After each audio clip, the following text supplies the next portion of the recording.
अगले दिन सिद्धार्थ सुबह सोकर उठा और उठकर ऊँघते हुए वॉशरूम की तरफ जाने लगा। फिर कुछ देर बाद सिद्धार्थ जैसे ही मुंह धोकर वॉशरूम से बाहर आया और उसने अपना चश्मा लगाया तो उसे सब कुछ धुंधला धुंधला सा दिखने लगा। सिद्धार्थ ने अपना चश्मा उतारा और उसे साफ करने लगा, लेकिन तभी उसे एहसास हुआ कि उसे सब साफ दिख रहा है। इसीलिए चश्मा साफ करते हुए उसके हाथ रुक गए। फिर सिद्धार्थ ने फौरन आईने में जाकर अपना चेहरा देखा तो उसे अपनी आंखों पर यकीन नहीं हुआ। उसे एकदम साफ साफ दिखाई दे रहा है। तभी सिद्धार्थ ने एक बार अपना चश्मा वापस लगाकर देखा तो फिर से सब धुंधला धुंधला सा दिखने लगा। उसने तुरंत आंखों से अपना चश्मा हटाकर देखा तो उसे साफ दिखने लगा। यह देखकर सिद्धार्थ थोड़ा कंफ्यूज हो जाता है। ये मुझे अचानक से चश्मे के बिना साफ साफ कैसे दिखने लग गया? सिर्फ इतना ही नहीं, बल्कि जैसे ही सिद्धार्थ ने नहाकर कपड़े पहने तो वो उन्हें पहन भी नहीं पा रहा होता। उसके सारे कपड़े टाइट हो चुके हैं। अरे ये सब क्या हो रहा है? उसने जैसे ही अपनी शर्ट पहनी तो वो शर्ट भी उसकी मसल पर आते आते फट गई। ये देखकर सिद्धार्थ की आंखें खुली की खुली रह गई। ये अचानक से मैं सलमान खान कैसे बन गया? उसने खुद से ही बुदबुदाते हुए कहा। सिद्धार्थ के साथ हुई कल की घटना के बाद से वो पूरी तरह से बदल चुका है और एक नया इंसान बन चुका है। अपने शरीर की मजबूती देख उसके चेहरे पर एक छोटी सी मुस्कान आ गई और उसकी आंखों में एक चमक। सिद्धार्थ बाहर जाकर अपनी माँ और अपनी बहन को ये सब बताना चाहता है, लेकिन अपने पिता के डर से वो अपने कमरे से बाहर नहीं निकलता। इसीलिए वो अपने डेस्क पर बैठकर किताब खोलकर पढ़ने लगा। 1 घंटा बीतने के बाद उसने अपनी किताबें नीचे रखी। उसके बाद उसने अपनी आंखें बंद कर ली और एक गहरी सांस ली ताकि वह अपने दिल की धड़कनों को शांत कर सके। सिद्धार्थ सोचने लगा कि उसके साथ ये जो कुछ भी हो रहा है ये किसी भी इंसान के लिए किसी सपने से कम नहीं है। उसकी बॉडी किसी भी मामूली इंसान से कहीं बेहतर हो चुकी है, मगर सिद्धार्थ को सबसे अच्छी बात ये लगी कि उसका दिमाग भी पहले से कहीं ज्यादा शार्प हो रहा है। उसे अभी कुछ देर पहले पड़ी हुई सारी चीजें एक बार में याद हो गई हैं। सिद्धार्थ खुद को इस सब की कोई सफाई नहीं दे पा रहा होता और वो किसी को बता भी नहीं सकता कि आज वो कितना खुश है। तभी अपने एक्साइटेड हाथों से उसने अपना पुराना गिटार पकड़ा और एक गाना बजाना शुरू किया। सिद्धार्थ को अपने कानों पर यकीन नहीं हो रहा था कि वो सच में इतने अच्छे से कुछ बजा सकता है। यहां तक कि वो बड़े बड़े आर्टिस्ट से भी कहीं ज्यादा बेहतर तरीके से वो गाना बजा पा रहा है। ये सब कुछ उसके लिए बेहद नया है। एक तरफ वो काफी ज्यादा डरा हुआ है, वहीं दूसरी तरफ वो काफी ज्यादा खुश भी है। अपने इस नए सुपर ब्रेन के साथ वो किसी भी चीज को बेहद आसानी से और बेहद कम समय में याद कर सकता है। इन सारी चीजों को समझने में उसे थोड़ा वक्त लग रहा है। सिद्धार्थ अपनी किताबों में पूरी तरह से तल्लीन ही होता है कि तभी अचानक से उसके कमरे का दरवाजा थोड़ा सा खुला और उसकी बहन अंदर आई। ओए सिड, क्या कर रहा है? श्वेता अपने हाथ में एक सेब लिए अंदर आई और आराम से बैठकर सेब खाते हुए पूछा। उसे देखते ही सिद्धार्थ ने अपने माथे पर हाथ रख लिया और कहा, अरे तू मेरा फिर से दिमाग खाने आ गई। जा बाहर जाकर सेब खा। मैं तो यहीं बैठी रहूंगी, तुझे जो करना है कर ले। इतना कहकर वो आराम से पांव पसारकर वहीं बैठ गई। श्वेता सिद्धार्थ से 2 साल छोटी है, लेकिन उसके नखरे बिल्कुल बड़ों जैसे हैं। वो भी घर में सबके ऊपर अपना हुक्म चलाती है और सबको उसकी बात माननी पड़ती है। तुझे कुछ काम है? सिद्धार्थ ने उसे जल्दी से वहां से भगाने के लिए पूछा। मुझे कोई काम नहीं है। तभी उसकी नजर सिद्धार्थ की किताबों पर पड़ी। तभी उसने सिद्धार्थ को घूरते हुए पूछा, अब तू पढ़ने भी लगा? तुझे क्या लगता है तेरा कॉलेज में एडमिशन हो जाएगा या नहीं? ये तो मुझे भी नहीं पता, लेकिन मैं इस बार अपनी पूरी कोशिश करना चाहता हूं। अच्छा चल इतना मत सोच, मुझे लगता है तेरा एडमिशन हो जाएगा। अपनी बहन की बात सुनकर सिद्धार्थ ने हंसते हुए पूछा। अच्छा, और तुझे कैसे पता कि मेरा एडमिशन हो ही जाएगा? इतना भी नालायक नहीं है तू। बाकी कुछ असर तो मुझ जैसे जीनियस का भी पड़ा ही होगा ना तुझ पे। इतना कहकर श्वेता ने अपना सिर थोड़ा ऊपर उठा लिया, जैसे वो कहीं की राजकुमारी हो। हाँ, अभी बताऊं पापा को अपना होमवर्क छोड़कर यहाँ पर क्या बकवास कर रही है तू? रुक पापा। उसे डराने के लिए सिद्धार्थ ने धीरे से पुकारा, लेकिन तभी श्वेता ने उठते हुए कहा, हाँ हाँ ठीक है, नहीं बोल रही कुछ, नाराज क्यों हो रहा है? तभी अचानक से श्वेता की नजर सिद्धार्थ के चेहरे और उसकी बॉडी पर पड़ी। वह कुछ देर तक तो अपने भाई की तरफ देखती रही और फिर उसने पूछा, सिड, तुझे कुछ हुआ है क्या? आज तू कुछ अजीब सा लग रहा है। यह सुनकर सिद्धार्थ थोड़ा हिचकिचा गया और उसने पूछा, अजीब सा मतलब? मैं अजीब कैसे लग रहा हूं? मुझे नहीं पता।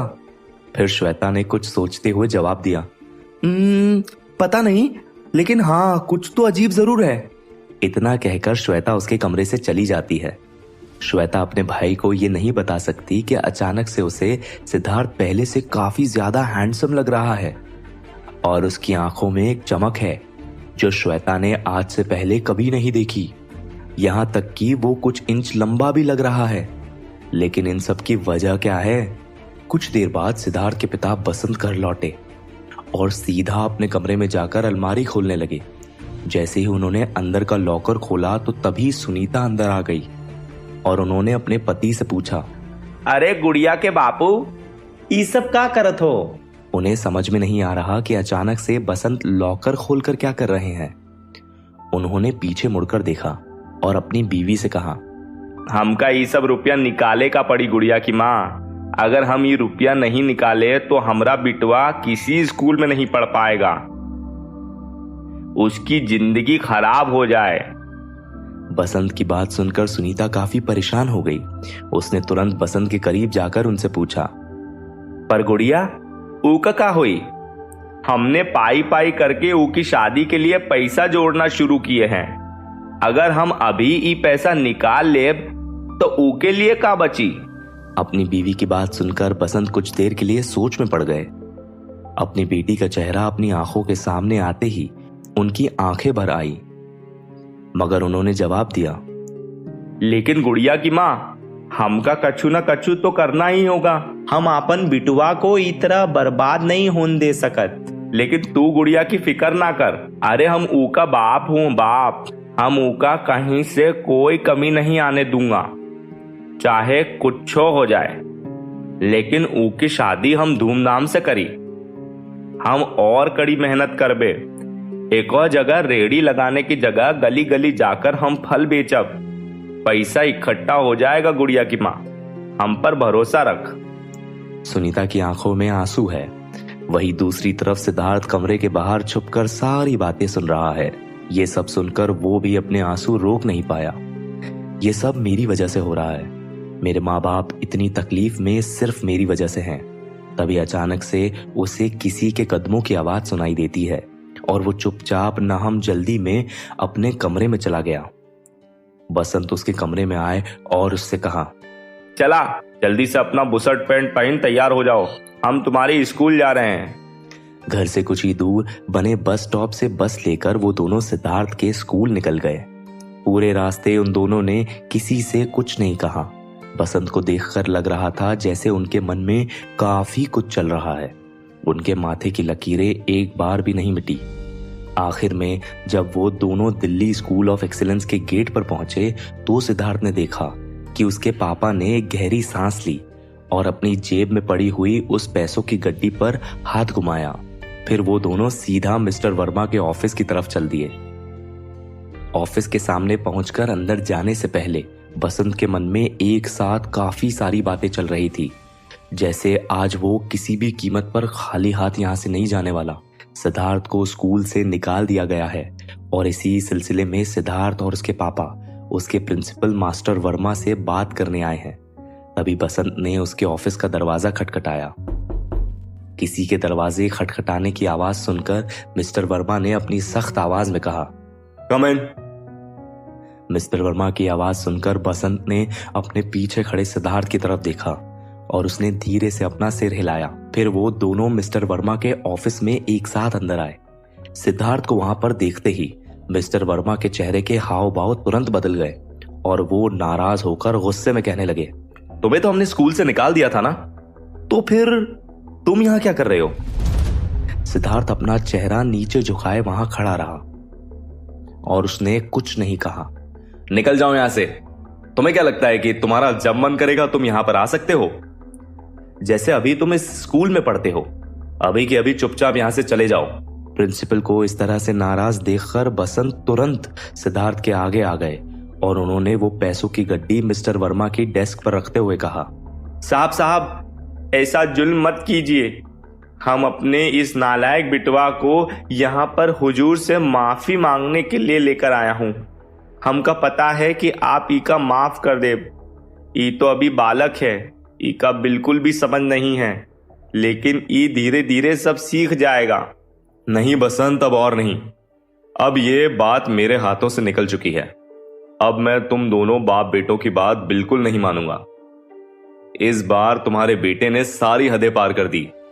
इस बार मेहरा जी की बेटी रुचि ने इसके खिलाफ शिकायत की है। क्या तुम्हें पता है वो कौन है?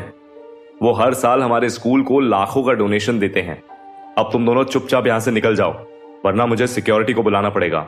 नहीं नहीं साहब, ऐसा मत कीजिए, हम आपसे विनती करता हूं, बसंत ने उनसे गुहार लगाते हुए कहा। साहब हमारा बेटा कल को कॉलेज के दाखिले की परीक्षा में बैठने वाला है। अगर आप ई का एक मौका नहीं देंगे तो ई की जिंदगी खराब हो ही जाएगी। हम आपके हाथ जोड़त हैं, आपके पैर पड़त हैं, ई का बस एक मौका दे दीजिए। लेकिन उन लोगों की बात सुनकर मिस्टर वर्मा काफी ज्यादा इरिटेट हो गए। वह तुरंत खड़े हुए और उन्होंने एक झटके में वो पैसे की गड्डी नीचे जमीन पर गिरा दी, जिससे जमीन पर यहां से वहां फैल गए। मैंने तुमसे कहा ना कि यहां से निकल जाओ तो निकल जाओ। अपने ये फटे पुराने नोट लो और चुपचाप यहां से चलते बनो। तुम्हारे बेटे की जिंदगी में मेरा कोई लेना देना नहीं है, इसीलिए जैसा मैं कहता हूं वैसा करो, नहीं तो मैं पुलिस को बुलवाकर तुम दोनों को अरेस्ट करवा दूंगा। लेकिन बसंत नीचे जमीन पर पड़े हुए अपने बिखरे हुए पैसों को देखने लगा, जैसे वो सिर्फ पैसे न होकर उसके बेटे के सपने बिखरे पड़े हों।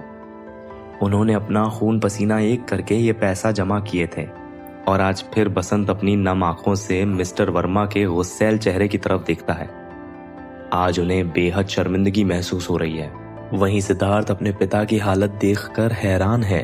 जिसके पिता कल तक उसे स्कूल से निकाले जाने पर डांट रहे थे, आज वही पिता उसकी आंखों के सामने बेबस और लाचार खड़े हैं। यह देखकर सिद्धार्थ फौरन अपने पिता को कंधे से पकड़कर उठाता है। फिर वो अपनी मुट्ठियां बीच लेता है और प्रिंसिपल की तरफ देखने लगता है। ये देख बसंत सिद्धार्थ की हथेली पर अपना हाथ रख देता है और उसे वहां से चलने का इशारा करते हैं। बसंत आगे भी कुछ कहना चाहते हैं, मगर इस वक्त उन्होंने चुप रहना ही बेहतर समझा। इस वक्त उनकी कोई भी बात सुनकर मिस्टर वर्मा का गुस्सा शांत होने वाला नहीं है। इसीलिए बसंत का चेहरा उतर गया और वो मिस्टर वर्मा के ऑफिस से बाहर जाने लगा। रुको! तभी अचानक मिस्टर वर्मा ने उनके पीछे से आवाज लगाई, अपने ये पैसे भी समेटो। अगर रिश्वत ही देनी है तो उसका दम रखो, इतने कम पैसों से कुछ नहीं होता। अब दफा हो जाओ यहां से। पता नहीं कहां कहां से आ जाते हैं। वो गड्डी देखते ही मिस्टर वर्मा साफ साफ समझ गए कि वो पैसे 40-50 हजार रुपए से ज्यादा नहीं होंगे। लेकिन मिस्टर वर्मा को कौन बताए कि ये पैसे जिन्हें वो कम और फटे हुए बता रहे हैं, वो बसंत की जिंदगी में कितनी अहमियत रखते हैं। फिर बसंत और सिद्धार्थ तुरंत नीचे झुककर वो सारे पैसे उठाने लगे और वहां से जाने के लिए पीछे मुड़ गए। लेकिन जैसे ही सिद्धार्थ पीछे मुड़ा, उसके कदम रुक गए। तो क्या होगा इस कहानी में आगे? आखिर क्यों रुके हैं सिद्धार्थ के आगे बढ़ते कदम? क्या बसंत अपने बच्चों का भविष्य बचा पाएंगे? क्या करेगा सिद्धार्थ अब? जानने के लिए सुनते रहिए तू मेरा हीरो नंबर 0। सिद्धार्थ और बसंत जैसे ही प्रिंसिपल ऑफिस से जाने के लिए पीछे मुड़े तो उन्हें बाहर एक लड़की खड़ी दिखाई दी, जो उन्हें ही देख रही थी। शायद वो लड़की दरवाजे पर काफी देर से खड़ी थी। उसने सिद्धार्थ की तरफ हैरानी से देखा, मगर उसकी उन आंखों में सिद्धार्थ के लिए एक हमदर्दी भी है। सिद्धार्थ उस लड़की को जानता है। वो लड़की कोई और नहीं बल्कि आशी मेहता है। वो पहले एक दूसरी क्लास की मॉनिटर हुआ करती थी। वो दिखने में सुंदर, सबसे अच्छी तरह से बात करने वाली, पढ़ाई में अच्छी और बेहद समझदार है। उसकी खूबसूरती को देखकर सिद्धार्थ का बस चलता तो वो उसे मिस इंडिया का टाइटल दे देता। तभी बसंत सिद्धार्थ से बोले, तू बाहर जा, मैं अभी आया। इतना सुनते ही सिद्धार्थ ने अपने प्रिंसिपल मिस्टर वर्मा की तरफ देखा और फिर अपना सिर झुकाए प्रिंसिपल ऑफिस से बाहर आ गया। वहीं आशी मेहता को सिद्धार्थ के लिए बेहद बुरा लग रहा है। वो सोच भी नहीं सकती कि इस वक्त सिद्धार्थ किस दौर से गुजर रहा होगा। तभी आशी सिद्धार्थ को हेलो करते हुए कहती है, सिड, तुम ठीक तो हो ना? मैं एक दिन स्कूल नहीं आई और तुमने ये सब कर दिया। क्यों सिड, तुमने ऐसा क्यों किया? मैं तुम्हें बचपन से जानती हूं, तुम बहुत समझदार हो, लेकिन मुझे पता नहीं क्यों तुम ध्यान नहीं लगाते।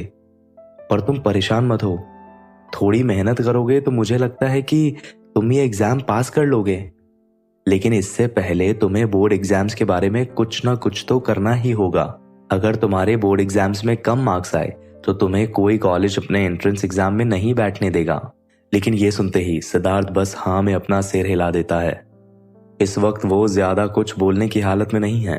तभी ऑफिस के अंदर से मिस्टर वर्मा के चिल्लाने की आवाज आती है, निकल जाओ यहां से, मैं तुम्हारे उस नालायक बेटे को अपने स्कूल में वापस नहीं लूंगा। मुझे अपने स्कूल का नाम नहीं खराब करना, ऐसे स्टूडेंट्स को रखकर। बसंत अपनी गिड़गिड़ाती हुई आवाज में बोल रहा है, ऐसा ना कीजिए सर। अब इस सब का कोई फायदा नहीं, निकलो यहां से अभी के अभी। कुछ देर बाद तभी बसंत मिस्टर वर्मा के ऑफिस से बाहर निकले। उनके बाहर आते ही आशी और सिद्धार्थ ने देखा कि वो गमछे से अपने आंसू पोंछ रहे हैं। उन्हें देखते ही आशी ने तुरंत अपने हाथ जोड़कर कहा, नमस्ते अंकल। आशी को वहां देखकर बसंत ने तुरंत अपने आंसू साफ किए। नमस्ते बिटिया, कैसी हो? मैं ठीक हूं अंकल, लेकिन आप कैसे हैं? क्या कुछ बात हुई? आशी ने उनके चेहरे पर चिंता देखते हुए पूछा। ओ कछु नहीं बिटिया। उन्होंने सिद्धार्थ की तरफ देखा और कहा, ई लड़का ना हमार जी का जंजाल बना हुआ है। ई का प्रिंसिपल साहब ने स्कूल से निकाल दिया है और वो अब हमारी कोई भी बात नहीं सुनत है। बसंत को इस तरह से देखकर आशी को बेहद बुरा लगा और उसने तुरंत कहा, अंकल आप कहे तो क्या मैं अपने पापा से बात करूं? नहीं नहीं बेटा, इस नालायक के लिए क्या परेशान होना, मैं देखता हूं कुछ ना कुछ तो करना ही पड़ेगा। इसके बाद उन्होंने सिद्धार्थ की तरफ देखा और गुस्से से कहा, अब खड़ा खड़ा मेरा मुंह क्या देख रहा है, चल यहां से। बसंत के इतना कहते ही सिद्धार्थ चुपचाप उनके पीछे पीछे वहां से चला गया। तभी उसने अचानक से रुककर देखा कि उसके पिता की आंखों में आंसू हैं। उसने तुरंत उनका हाथ पकड़ते हुए कहा, पापा मैं अब आपको और परेशान नहीं करूंगा, मैं आपका नाम रोशन करके ही दिखाऊंगा। ये सुनते ही बसंत ने देखा कि सिद्धार्थ की आंखों में सच्चाई है। उन्होंने प्यार से उसके सर पर हाथ रखा और सिद्धार्थ ने आगे कहा, मैं अब कड़ी मेहनत करूंगा। कुछ देर बाद बसंत और सिद्धार्थ ज्योति विद्या पब्लिक स्कूल पहुंच गए। वैसे तो उन दोनों को ही पता था कि ज्योति विद्या पब्लिक स्कूल एक सरकारी स्कूल है, मगर यहाँ की हालत सच में काफी खराब है। यहाँ दीवारों पर से पेंट उतरा हुआ है और क्लासरूम काफी गंदे हैं। यहाँ तक कि बच्चों को देखने वाला भी कोई नहीं है। यहाँ से वो लड़के हुड़दंग मचाते हुए घूम रहे हैं। लेकिन बसंत और सिद्धार्थ के पास और कोई रास्ता नहीं होता। उनके हाथ उनकी बेबसी और लाचारी से बंधे हुए हैं। बसंत प्रिंसिपल ऑफिस में अंदर गए और उन्होंने जाकर उस स्कूल के प्रिंसिपल वीरेंद्र सिन्हा से कहा, नमस्ते सर, मैं यहाँ अपने बेटे के एडमिशन के सिलसिले में आया हूँ। वीरेंद्र ने आराम से उनके बेटे की फाइल्स उठाकर टेबल पर रखी और कहा, मुझे माफ कर दीजिए, लेकिन अब मैं कुछ नहीं कर सकता। अब सेशन खत्म होने में सिर्फ 6 महीने बाकी हैं और अब कोई एडमिशन नहीं होगा। उनकी बात सुनकर बसंत ने चुपचाप अपनी जेब से एक नोटों की गड्डी निकाली और उनके टेबल पर रख दी। वीरेंद्र ने एक नजर उन पैसों की तरफ देखा और कहा, तो मतलब तुम मुझे रिश्वत देने की कोशिश कर रहे हो? नहीं नहीं साहब, ये तो बस स्कूल के विकास के लिए है। बस मैं यही चाहता हूं कि मेरा बेटा और ये स्कूल एक साथ तरक्की करें। ये सुनते ही वीरेंद्र उन पैसों की गड्डी को उठाकर अच्छे से देखने लगे। वहीं बसंत के मन में यही डर है कि पता नहीं वो सिद्धार्थ के एडमिशन के लिए मानेंगे या नहीं। वीरेंद्र सिन्हा ने सिद्धार्थ के सारे रिकॉर्ड देखे फिर कुछ सोचकर अचानक उन्होंने चुपचाप से वो पैसों की गड्डी को दराज में रखते हुए कहा, ठीक है, तुम्हारी नेकी की वजह से हम तुम्हारे बेटे को अपने स्कूल में एडमिशन दे रहे हैं, लेकिन तुम्हारा बेटा है कहाँ? वहीं प्रिंसिपल ऑफिस के बाहर सिद्धार्थ सीढ़ियों पर बैठा स्कूल का माहौल देख रहा है। उस स्कूल की पीली दीवारें जिन पर से जगह जगह से पपड़ी गिर रही है, बच्चे इधर से उधर अपनी कॉलर चढ़ाए शोर मचाते घूम रहे हैं। कुछ टीचर जिनकी तोन निकली हुई है वो भी अपनी ही बातों में मस्त टहल रहे हैं। ऐसा लग रहा है जैसे किसी को स्कूल के डिसिप्लिन से कोई फर्क नहीं पड़ता। उस माहौल को देखकर सिद्धार्थ को बस अपनी मजबूरी पर रोना आ रहा होता है। कुछ देर बाद प्रिंसिपल वीरेंद्र सिद्धार्थ को लेकर क्लासरूम की तरफ आते हैं। जब वो दोनों क्लास में पहुंचते हैं तो वहां पर काफी हंगामा मचा होता है। आधे बच्चे अपनी पढ़ाई की किताबें पढ़ने की जगह कॉमिक बुक्स पढ़ रहे हैं और गेम खेल रहे हैं, तो बाकी के बच्चे आराम से डेस्क पर घोड़े बेच कर सो रहे हैं। सिर्फ इतना ही नहीं, क्लास की आधी से ज्यादा सीट खाली पड़ी है क्योंकि क्लास के काफी बच्चे स्कूल अटेंड करने आए ही नहीं हैं। इन सारी चीजों के बावजूद टीचर पर कोई असर नहीं पड़ रहा है। वो तो बस उस ब्लैक बोर्ड पर चौक से कुछ लिखने में लगे हुए हैं। ऐसा लग रहा है जैसे उनके लिए ये सब कुछ रोजाना की बात हो चुकी है। क्लास की यह हालत देखकर वीरेंद्र का गुस्सा 7वें आसमान पर पहुंच गया। उन्होंने सबको डांटकर चुप कराते हुए कहा, सारे के सारे कीप साइलेंस। ये सब क्या हो रहा है? ये क्लास है या सब्जी मंडी? चुपचाप से जाकर अपनी अपनी सीट पर बैठो, नहीं तो सबको क्लास से बाहर निकाल दूंगा। तभी पीछे के बेंचेस से एक आवाज आई, ठीक है सर, बाहर कर दीजिए। ये सुनकर प्रिंसिपल वीरेंद्र बोले, ज्यादा होशियारी नहीं, जहां तुम अभी हो ना, हम वहां के प्रिंसिपल रह चुके हैं, समझे? और अगर ज्यादा बोले तो तुम जैसों को चीट करना मुझे आता है। तभी क्लास के ब्लैक बोर्ड के सामने खड़े टीचर ने धीरे से कहा, सर चीट नहीं, टीच टीच। इस पर प्रिंसिपल बोला, हाँ हाँ टीच। तुम भी ना गुप्ता, थोड़ा ध्यान दो इन निकम्मों पर। फिर इससे पहले कि वो टीचर कुछ और कह पाता, वीरेंद्र ने अपना चश्मा ठीक करते हुए कहा, खैर, आज मैं यहाँ एक नए स्टूडेंट को लेकर आया हूं। इनका नाम है सिद्धार्थ कुमार और आज से ये सब आपकी ही क्लास में पढ़ेंगे। फिर उन्होंने सिद्धार्थ की तरफ देख कर कहा, जाओ बेटा, जाकर बैठ जाओ। और गुप्ता जी, आप मेरे साथ आइए जरा बाहर। और इतना कहकर प्रिंसिपल वीरेंद्र और मिस्टर गुप्ता वहां से चले जाते हैं।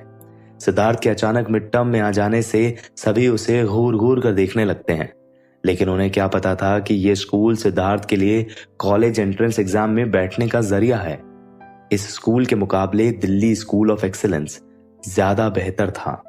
यहाँ पर कोई चोरी छिपे अपने फोन में गेम खेल रहा है तो कोई ग्रुप बनाकर बातें कर रहा है। तभी सिद्धार्थ ने एक नजर अपनी पूरी क्लास पर घुमाई और उसके बाद वापस पढ़ने के लिए बैठ गया।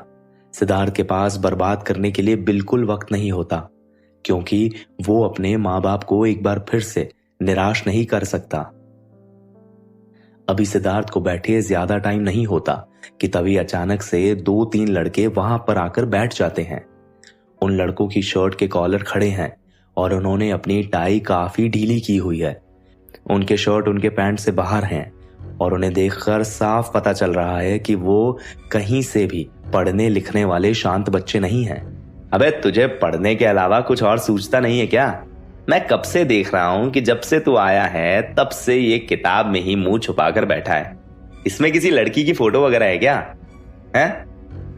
सिद्धार्थ को देखकर एक लड़के ने हंसते हुए कहा, अरे तू कोई पढ़ाकू बच्चा तो नहीं जिसे जिसे देखकर हमें भी टीचर पढ़ने बिठा दे। अबे यार, इसकी वजह से तो हमें भी टेस्ट देने पड़ेंगे। दूसरे लड़के ने अपने माथे पर हाथ रखते हुए कहा, भाई देख, मेरी बात सुन, ये पढ़ना वढ़ना छोड़ दे। मेरे पास एक बहुत अच्छा गेम है, वो दिखाता हूं तुझे, आजा। इतना कहकर वो लड़का तुरंत खड़ा हो गया और उम्मीद करने लगा कि सिद्धार्थ भी उसके पीछे पीछे आ जाएगा, लेकिन तभी एक लड़के ने बीच में आते हुए कहा, ये तुम लोग यहाँ पर क्या कर रहे हो? अभी बताऊं मैं सर को? टीचर की धमकी मिलते ही वो बच्चे आपस में फुसफुसाते हुए बोले, लो आ गया सर का चमचा। फिर तुरंत हंसते हुए उस लड़के से कहा, अरे अभिषेक, तू परेशान क्यों हो रहा है यार? हम तो बस इससे ऐसे ही बात करने की कोशिश कर रहे हैं, हम जा ही रहे हैं बस। इतना सुनते ही वो सब वहां से रफू चक्कर हो गए। सिद्धार्थ ने उस लड़के की तरफ देखा जो दिखने में दुबला पतला है और उसने चश्मे पहने हुए हैं। उससे कहा, थैंक यू। अरे ऐसी कोई बात नहीं है, ये लोग हैं ही ऐसे, हर किसी को परेशान करते रहते हैं, इसलिए मुझे इनके सामने टीचर की धमकी देनी पड़ती है। तुम्हारा नाम सिद्धार्थ है ना? वो लड़का मुस्कुराते हुए सिद्धार्थ से बोला। हाँ। ये सुन उस लड़के ने तुरंत अपना हाथ आगे बढ़ाते हुए कहा, मेरा नाम अभिषेक है, अगर तुम्हें किसी तरह की मदद चाहिए हो या कोई काम हो तो मुझे बता सकते हो। ये सुनते ही सिद्धार्थ अपना सिर हाँ में हिला देता है। तभी मिस्टर गुप्ता क्लास में आते हैं और सभी को चुप करा देते हैं। फिर वो सिद्धार्थ से पूछते हैं, तो जनाब इससे पहले कौन से स्कूल में थे? सिद्धार्थ जवाब देता है, दिल्ली स्कूल ऑफ एक्सेलेंस में सर। लेकिन पता नहीं क्यों सिद्धार्थ का जवाब सुनकर सारे बच्चे एक साथ जोर से हंस पड़ते हैं। तभी उनके टीचर गुप्ता सभी को चुप कराते हुए कहते हैं, चुप हो जाओ। हाँ, तो तुमने मिड टर्म में अपना स्कूल क्यों छोड़ा? ये सवाल सुनते ही सारे स्टूडेंट सिद्धार्थ की तरफ देखने लगते हैं। सिद्धार्थ ने जवाब दिया, वो सर, क्योंकि मुझे पढ़ाई और वक्त की अहमियत का एहसास नहीं था, इसलिए मैं इस बार अपनी कोशिश में किसी तरह की कोई कमी नहीं छोड़ना चाहता। लेकिन फिर से सिद्धार्थ की बात सुनते ही पूरी क्लास में हंसी का ठाका गूंज उठा। तभी अचानक से स्कूल की घंटी बज जाती है और सारे बच्चे क्लासरूम से बाहर भागने लगते हैं। तभी सिद्धार्थ भी अपना बैग उठाकर बाहर की तरफ चल देता है। आज बेहद गर्मी है और सूरज अपनी आग बरसा रहा है। स्कूल के सारे बच्चे गर्मी की वजह से शिकायत कर रहे हैं, तो कुछ स्कूल से निकलते ही एक दूसरे पर पानी फेंक रहे हैं। वहीं दूसरी तरफ सिद्धार्थ किसी अजीब सी उधेड़ बुन में लगा हुआ है। इत्तेफाक से दिल्ली स्कूल ऑफ एक्सीलेंस के बच्चे भी उसी वक्त पर अपने स्कूल से बाहर निकल रहे होते हैं। ये सब देखने में ही बड़ा अजीब लग रहा है। सड़क के दोनों किनारों पर एक ही शहर की दो अलग अलग सूरतें देखने को मिल रही हैं।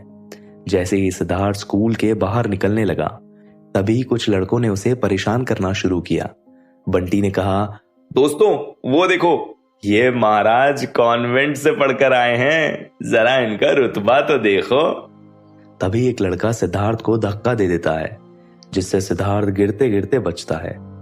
ये देख रॉकी बोलता है, अरे भाई, महाराज साहब तो लड़खड़ा गए, लगता है अभी इन्होंने ठीक से चलना भी नहीं सीखा। इतना कहकर वो लड़के हंसने लगते हैं। तभी सिद्धार्थ रॉकी की कॉलर जाकर पकड़ लेता है और अपनी सख्त आवाज में उससे कहता है, मुझे तुम लोगों की इन बातों से कुछ फर्क नहीं पड़ता, समझे? मुझे अपने माँ बाप का नाम रोशन करना है, यूनिवर्सिटी में एडमिशन लेना है। तुम्हारे जैसे आवारागर्दी करने का मुझे कोई शौक नहीं है।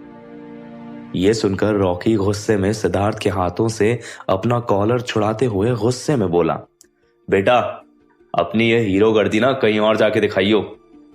और रही बात नाम रोशन करने की, तो यूनिवर्सिटी तो तू तब जाएगा ना जब तू यहां से जा पाएगा।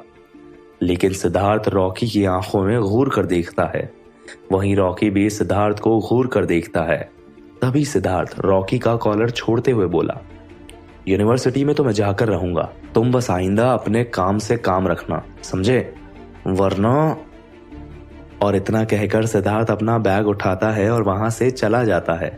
तभी बंटी रॉकी से अपनी हंसी छिपाते हुए पूछता है, भाई तुम ठीक तो हो ना? पर रॉकी गुस्से में सिद्धार्थ को वहां से जाते हुए देखकर कहता है, इसका तो गेम बजाना पड़ेगा लगता है, इसने मुझसे लिया है पंगा, तो अब होगा दंगा। तो क्या होगा कहानी में आगे? क्या सिद्धार्थ अपने माँ बाप का नाम रोशन कर पाएगा? क्या अड़चने पैदा करेगा रॉकी सिद्धार्थ की जिंदगी में? और क्या होगा जब सिद्धार्थ का सामना रुचि और राज से होगा? जानने के लिए सुनते रहिए तू मेरा हीरो नंबर 0।